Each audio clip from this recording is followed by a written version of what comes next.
Congratulations! So, you decided to study for the Federal Aviation Administration FAA Part 107 license exam. Well, there are some rules and regulations you must follow in order to become an official and certified remote pilot. First, in order to fly a drone for profit or any kind of monetary compensation, you must have a Federal Aviation Administration FAA Part 107 pilot license. First, what is a small unmanned aircraft and why does it matter if I have a license to fly it or not? An unmanned aircraft means any aircraft operating without the possibility of direct human intervention from within or on the aircraft. Also, a small unmanned aircraft is any aircraft that weighs less than 55 pounds upon takeoff. This includes everything on board or otherwise attached to the aircraft. Let's see. If you decide to take off with a heavy load, then this will cause unstable flight and may cause performance issues or even worse, an accident.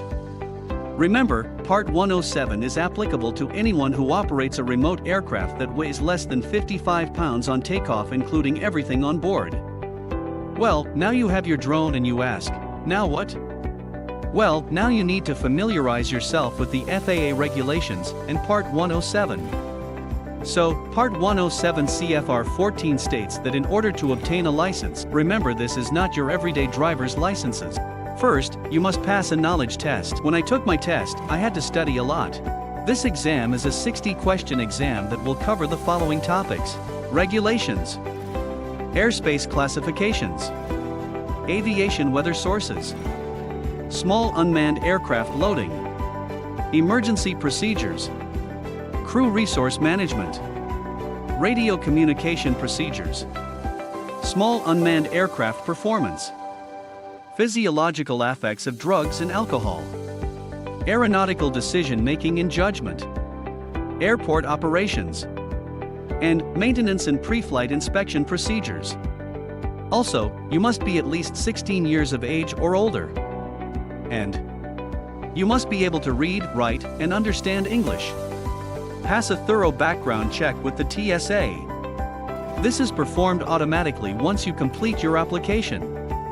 The exception to this rule, if you already have a pilot's license under Part 61, then you are not required to take the exam, you are just required to have had a flight review within the past 24 months. If you fail the exam, you must wait 14 days to retake the exam.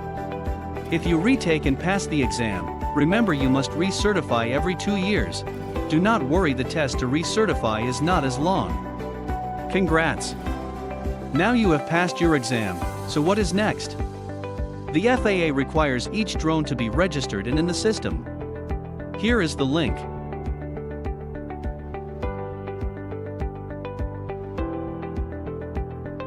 You want to make sure to go directly to the website to register your drone.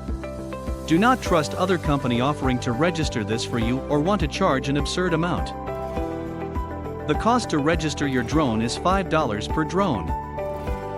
After you register your drone, make sure to place either a sticker or write the registration number on a visible area of the drone.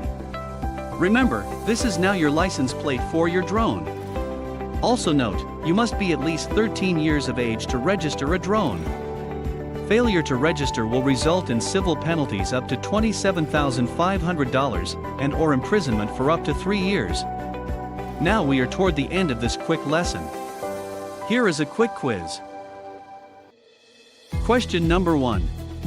What is the minimal acceptable age to take your Part FAA 107 exam?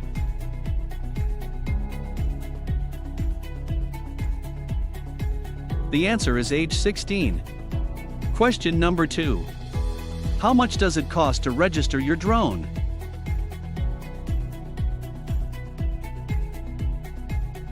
The answer is $5. Question number 3. What is the minimal acceptable age to register your drone?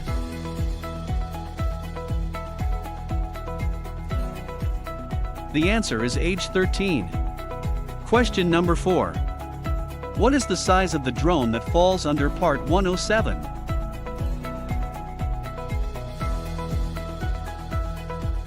The answer is any small unmanned aircraft between 0.55 and 55 pounds. If you answered these questions correctly, congrats! You are now ready for the next lesson, so stay tuned for more on Federal Aviation Administration FAA Part 107.